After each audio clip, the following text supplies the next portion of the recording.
Well, this has the possibility of being a terrific matchup. Danyck Briere, the reigning Canadian champion, against Pat Desjardins, who was very impressive in his debut, winning his preliminary, bowling a 215 to beat John Preddy. But it's Danyck with his 233 who will lead off here in this quarterfinal.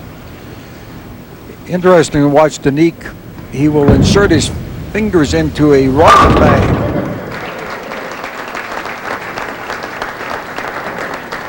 And that is an example of what happens when you've got timing, rhythm, and a perfect release. This man certainly put on a show the first game. He had a tremendous start, 215. 5 strikes, 5 spares, no opens.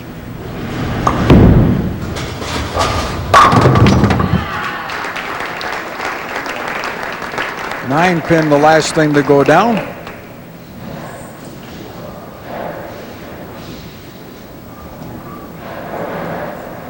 Waiting for the pins to get reset. So we carry over right away, play for $200 in the second. And watch how the ball swings away.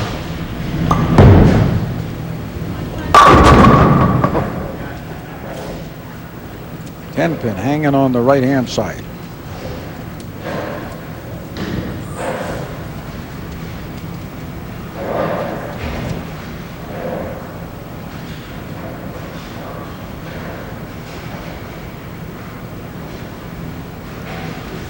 Watch how he lines it up, sets the, look at how he aims his toes right at the target.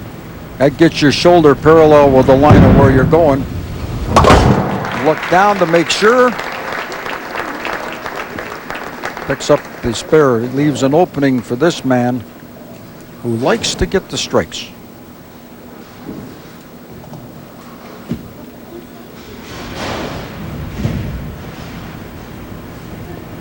Playing for $100 a frame. Didn't seem to like it out of his hand. No, he was up there too fast, got up a lot faster with the release of the bowling ball, and you saw the ball go out. And instead of skidding, rolling the hook, and they just kept on skidding, and then there was no time down at the other end to get that hook action that he needs for his kind of bowl.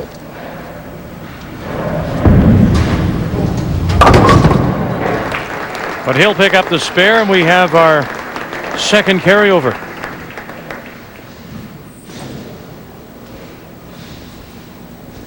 Danyck Briere, the reigning Canadian champion, Pat Desjardins, in his first appearance in the Pins game. That's the quarterfinal.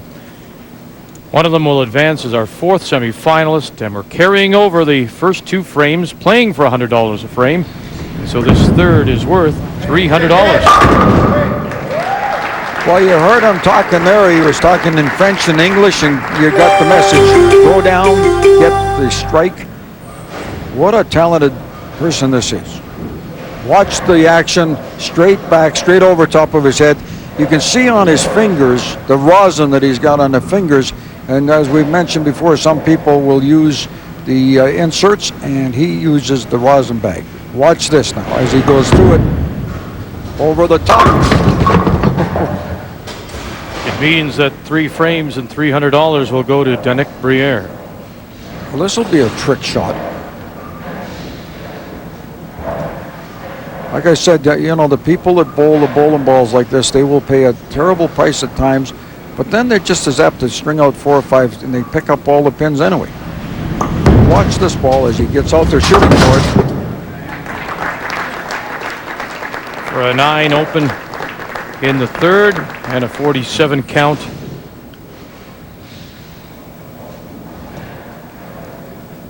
Tough to lose 3 frames with one, you know, on that particular shot.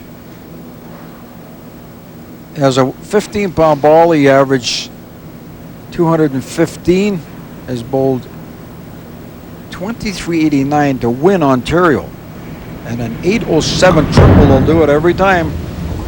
There's why he got an 807 triple, because he got all the action at the other end. You notice that when the bowlers like this, when you see them scatter the pins, watch how the pins are low on the pin deck, and they're still, as fast as they are, Watch how many pins are still on the pin deck when the ball's into the pit. They keep them low and slow and in the dough, and there you go. Look at that. You still got 2 pins there, one on the right-hand side, and a strike up, so Danyck has to pay attention. Last year's runner-up in the pins game, losing to Johnny Ho, who went out in the first week. The defending champion was a loser. And so Pat Desjardins will pick up his first frame and $100. Danyck was a little bit out of rhythm on that one. Let's see how he makes out with his spare shot. You notice he has a support on his arm that goes all the way up to his elbow. And what you see here, now there's where he's putting the rosin onto his fingers.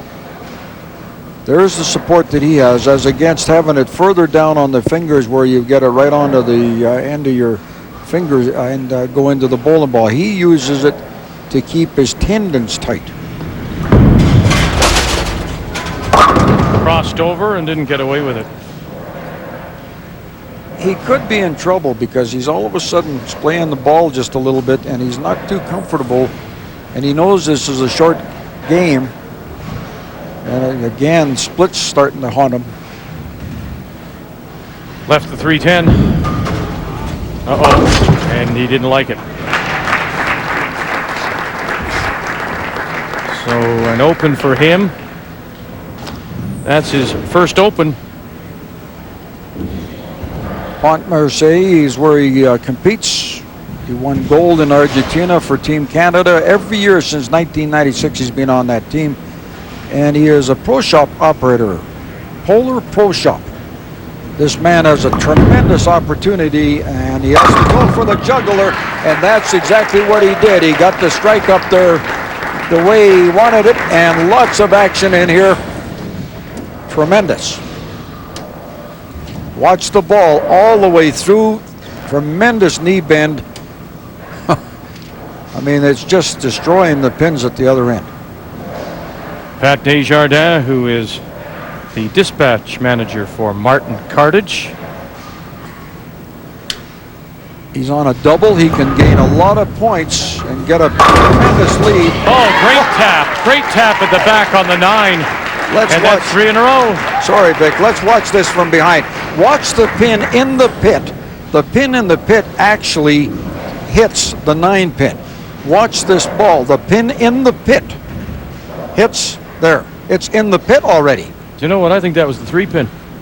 Just a long ways, and he's bouncing back. Danyck is going through the motions. He knows he's in trouble. He's left another split.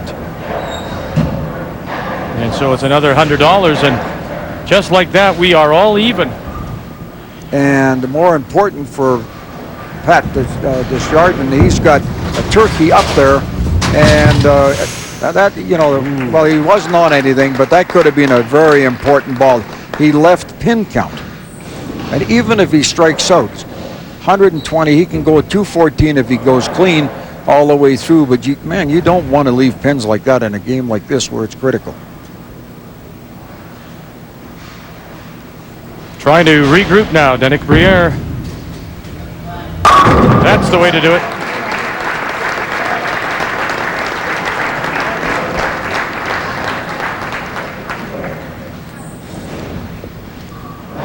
He'll be sitting there thinking a little bit about his game. Pat knows that he can win some serious money if he gets into the next match. So he wants like a $1,500 bonus. He's lined up pretty good. This could be a good hit. He hasn't had the action or the splits yet. Nice going, Frank. You keep in your mouth and you get himself into a split. Now here's the difference though. He'll get one of these pins, and that'll get him points. Now, if he was to miss both those pins, take a look at the scoreboard. You've got 3 strikes up there. Right now, he's got 28 added on into the 5th. If he misses one of these pins, then he would lose 2 points. So you've got to make sure. Now, that was smart. He's got 127 in the 6th, 136 now in the 124 rather, 133 in the 7th. And he gave up the frame, but he's still in the hunt. But money is what we use to determine who wins the pins game, unless, of course, we split the money. And right now it's Danyck Briere, despite bowling only 94 through 6. He has a strike up, and he leads on the board with $400. He picked up a critical third frame strike and against Pat getting a 9, and that was the difference. So he has to stay into the game here. There's the equivalent of the 9-pin that we saw take out a couple of our bowlers before. The 8-pin didn't even get touched. And he will certainly be thinking about this game. Watch this ball. It's just beautiful. I mean, I'd throw that ball 100 times out of a row, get 99 strikes. Well, you always said if it tracks properly, you see it right in the back of the lane, and that's where it was. That's a tough break on his behalf. Now we've got Danyck with a double potential here. He gets the frame as well with a strike. Yes. You heard him holler, and you knew they were going to be close. Watch the action, the knee bend right here. There's where he turns it. There's where he gets the power, and you see the same consistency every time he releases the bowling ball.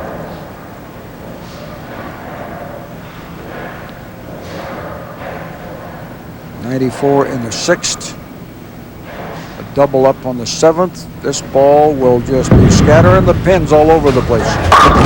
Boy, he hit it high, hit it hard, and they all went. He is loose again. Dad's giving him an encouragement.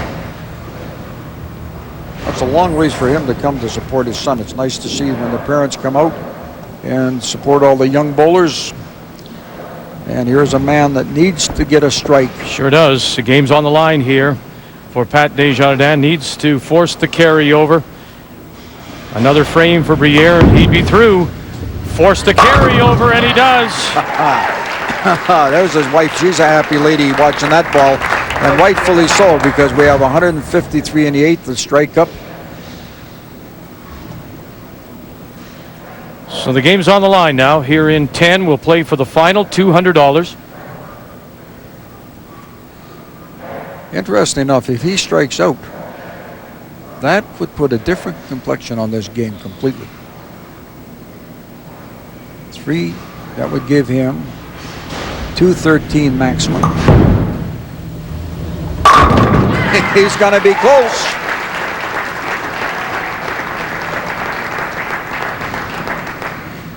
And I'll tell you what, he's got a strike up here. He throws another strike here. It now forces his opponent to get up there because he could beat him in pin count.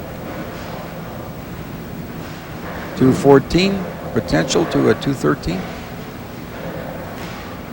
That's only if Danyck gets a strike. So let's pay attention to the deal here. We've got 500 up there for Danyck. He's got the opportunity, but look at how Patnick's come back. He needs this one. And he gets that one.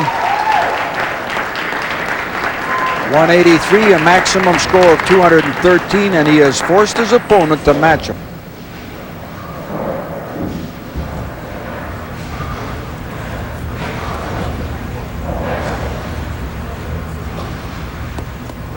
Going for the rosin bag.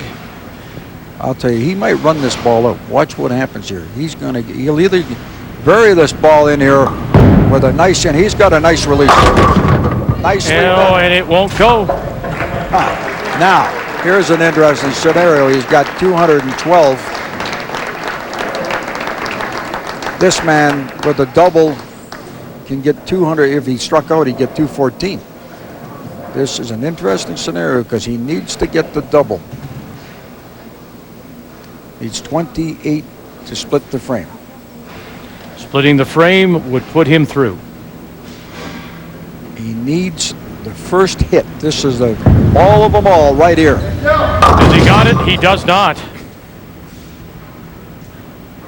Well, the most he can get is 192, and he loses the frame. And so Danyck Briere, last year's runner-up, will not advance. Pat Desjardins will He'll pick up the final 2 frames, and he will win it on pin count. All right. 212. All right, he's saying, you bet. What a finish to get 4 in a row. I mean, to come back from a 7th frame open, get a spare. Pat Desjardins from St. Catharines, Ontario, will join Jamie Jung, Kerry Bach, and David Riley in the semifinals of the Pins game.